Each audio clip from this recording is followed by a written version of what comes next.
Hey everyone, it's Llamaphil here with an extra iRacing video for you. Last time I said I was taking part in another series and I'd talked to you about it in another video. Well, here it is. It's the Advanced Legends series. This series uses 5/8 scale replicas of 1930s American cars. In this case, it's a 1934 Ford Coupe. They're powered by 1200cc Yamaha motorcycle engines and they weigh about 1200 pounds. So they're very small, they're light, and they're a lot of fun to drive. Now, it's not the most popular series. What you're looking at here is part of my first race where only 3 other people showed up. So it can be a bit hit and miss to get a session, but I think it's worth persevering with. I've got a much more well-attended race for you to see, and we'll have a look at that in a moment. The track we're running at is the Oxford Plains Speedway, which is a little third of a mile donut in Oxford, Maine, USA. Okay, here we are. We are starting from second on the grid. You'll notice there's something a little bit different about this video, just as I get mugged at the start. I didn't record the race from inside the car, so I'm having to rely on the replay mode, which looks pretty cool, but unfortunately it requires a lot more editing on my part. I put up a rear view mirror in the top right hand corner, and I'm going to show the lap count every 5 laps, just so we know where we are in the race. Although the replay mode looks cool, there's no telemetry unless you have the UI turned on, so it makes it very difficult to follow. So like I was saying, I started second on the grid. This was a big enough session to be split into 2 heats. I was put in the lower heat, thankfully. And I suppose I should explain a bit about that actually. If more people turn up to a race than can fit on the grid, iRacing will split the race into a couple of sub-races. This is based on your iRating, which is a skill level rating, a bit like the ELO system you have in chess and some other games.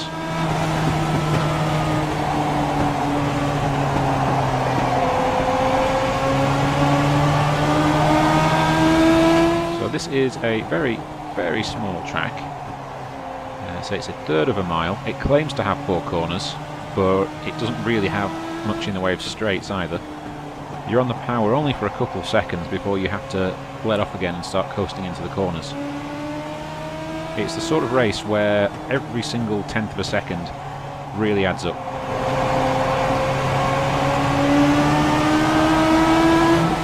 Just finished our first 5 laps. I'm still in third, although I've got the 1 car hot on my heels.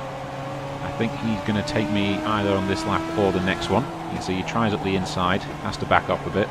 I try the 6 car around the outside and have to back off as well.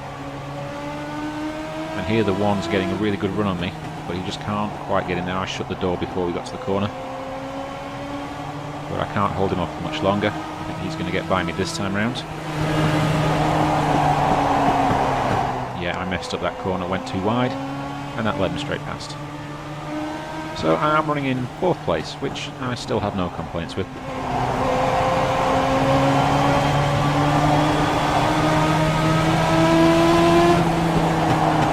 I thought I had the 1 there for a second, but again I just put too much throttle on and went wide into the corner. That's always the risk here. You can really slam your foot down and hope to gain some ground on your opponent, but ultimately you've still got to get around the corner, and if you haven't got the inside line, you're probably going to lose some time. The white car behind me, which I think is the 4, is hot on my heels for quite a lot of this race. He tries to get up the outside there, but doesn't quite have it.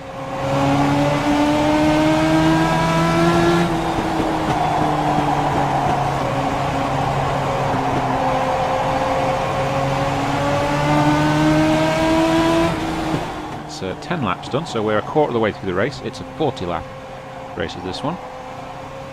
I'm going to show the whole thing in its entirety. I can't quite talk over the whole thing, but I wanted to put the full thing up because I think it's quite a good race to watch actually. So if I go quiet for a while, it's just because I'm watching what's going on screen.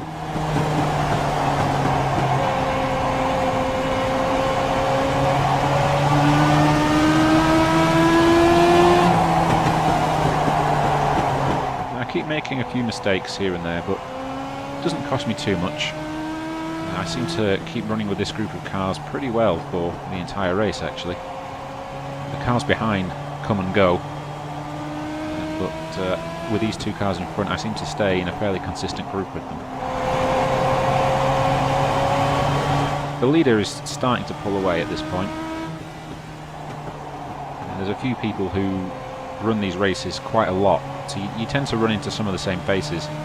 So some of these guys will really know this track very well.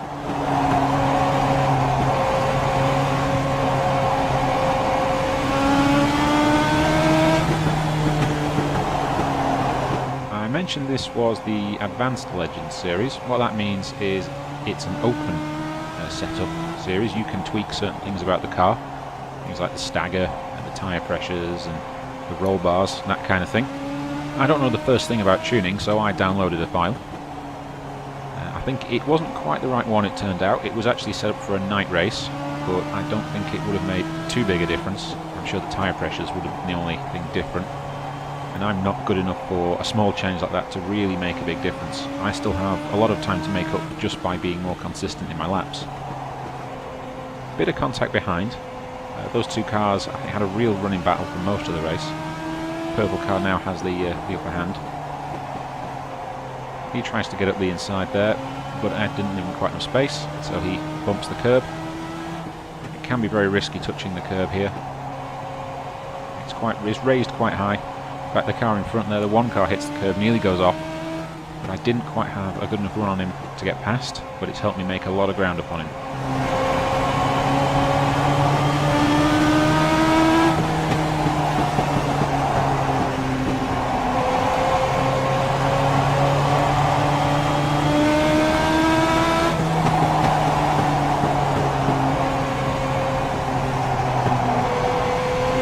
Around about here, something unusual happened. I didn't notice it at the time, but the leader, for some reason, just ploughs straight into the pit wall. And I didn't know this had happened until the spotter told me that the leader was in the pits. I had tried looking on the replay to figure out what had gone on, but I couldn't really see any reason why he did that.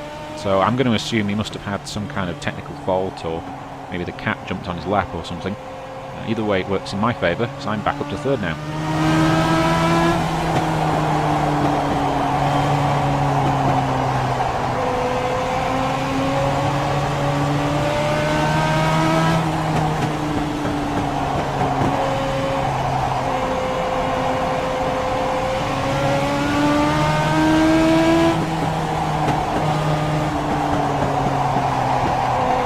It may seem silly to a lot of people running around a track this small, but it's very common for short oval races to be like this. In fact, the sort of racing that I'll see on weekends every now and then at my local stock car oval is very similar to this, although the track is actually even shorter. It's only a 400 metre track, or so they claim. This one's about 600. This is the kind of racing, though, that I was attracted to with iRacing, because there aren't a lot of other games out there that give you a chance to do it. I mean, there's loads of games where you can race all the best sports cars and open wheel cars and things on all the famous racetracks, but there isn't a lot in the way of good oval racing. So that was the big draw for iRacing for me, and I think this series provides exactly what I'm looking for. If I was willing to stick with the game and pay some money, I think I'd probably run in the Sprints or the Silver Crowns as well, which is a sort of a similar kind of racing, but with a much more powerful car. Now we see we've had 25 laps completed. It's not the longest race. It's quite demanding, though, just because you're having to concentrate the whole time. There isn't really much of a straight for you to relax on. You've always got to be controlling the car throughout the entire race. The cars at the front are starting to pull away a little bit from me, but I'm also pulling away from the cars at the rear, so my third place is looking pretty safe right now.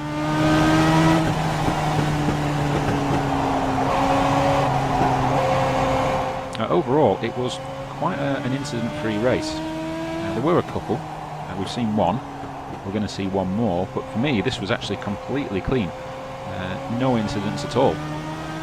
So that was quite good. I was a bit worried that the racing on here would be very close and it would be hard to avoid people on such a short track, but in the end it turned out fine.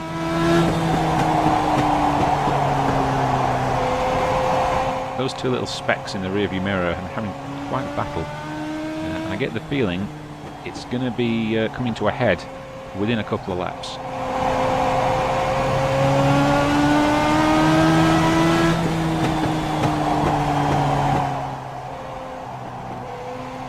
Up front, the white car and the blue car are very close to one another. With 30 laps gone, it looks like the blue car is trying to make the pass, but hasn't quite got it. I'm starting to slip a bit further back, but the gap to the cars following me seems to be fairly safe at the moment, so I'm not too worried.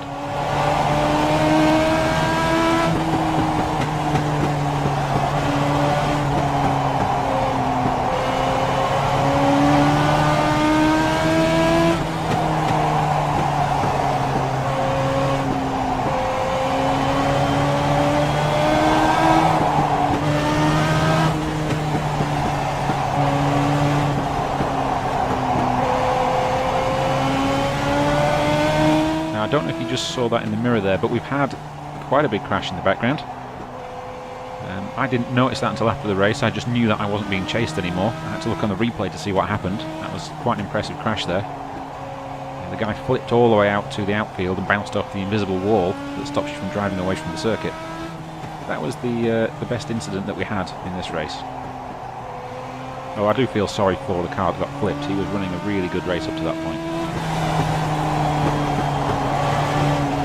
You can see the leaders change now as well. The blue car has overtaken the white one, and gradually I'm actually starting to claw back a bit of distance. I don't know what's happened there. Maybe the white car's pushed a little bit too hard, gone a bit wide on a few corners. You see there, he's gone quite wide. That's given me a good chance to catch up. Maybe get flustered at this point. I was quite happy to hold my position here in third, but seeing that white car begin to slow down did give me a little glimmer of hope that maybe I could make up another place.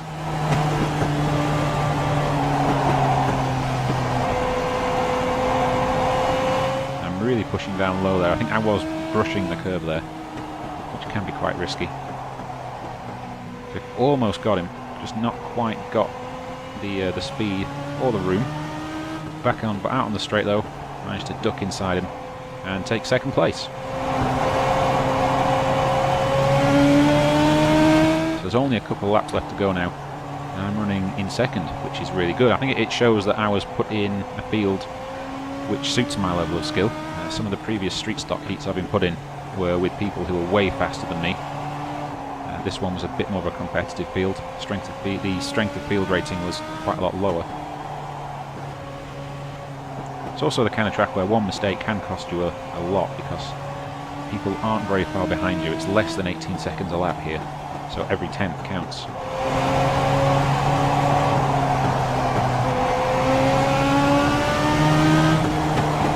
Starting to get comfortable here in second. The white car's sort of holding station. He's not really gaining on me, nor is he really dropping behind that far either. And that's it. That's 40 laps. That's the end of the race. I've come in second. I was very pleased with that. I was very surprised to have stayed that far up the field. Did have a few moments where I thought I was going to get overtaken, but thankfully those didn't materialise. I think the 4 and the 5 car taking each other out helped to keep me safe. So yeah, that was Legends. That's the little extra episode for this week. They're going to go down to a slightly less frequent update schedule in the near future. I'll be sharing important things with you, really. So it's going to be a week or so until you see what comes up next. The street stocks are running at Charlotte at night time next week, and the Legends are running USA International. So I'll probably show you one of either of those, or maybe a mix of both. But thank you for watching, and I'll see you next time.